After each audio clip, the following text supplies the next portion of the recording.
এ নিয়ে আরো জানাতে ফেনী থেকে যোগ দিচ্ছেন সহকর্মী সমীর উদ্দিন। সমীর, ফেনীতে লকডাউন কার্যকর করতে প্রশাসনের তৎপরতা কেমন দেখছেন? আপনাকে বলে রাখি যে গত 24 ঘন্টায় ফেনীতে নমুনা সংগ্রহ করা হয়েছে 179 জন। গত 24 ঘন্টায় করোনা শনাক্ত হয়েছে ফেনীতে 25 জন।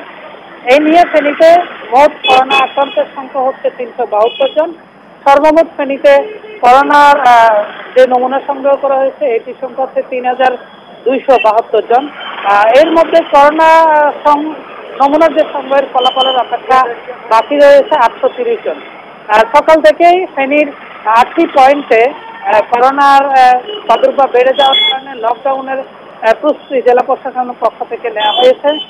এখানকার যে 8টি স্থান ফেনী পৌরসভা, ডাক্তারপাড়া, শান্তি কোম্পানি রোড এলাকার রামপুর, এই 3টি এলাকাকে করোনার রেড জোন হিসেবে চিহ্নিত করা হয়েছে। এছাড়াও দাগনভূঞার 4টি পৌরসভা সহ ইয়কুবপুর, পূর্ব চন্দ্রপুর এবং রাজাপুর ইউনিয়ন। এর বাইরে ছাগলাইয়া উপজেলার ছাগলাইয়া পৌরসভাটাও কিন্তু ঝুঁকিপূর্ণ থাকায় সেখানেও কিন্তু লকডাউনের আওতায় আনা হয়েছে। সেক্ষেত্রে প্রশাসনের প্রস্তুতি ব্যাপক থাকলেও এখনো পর্যন্ত পুলিশ প্রশাসনের কাউকে আমাদের চোখে এখনো পড়েনি।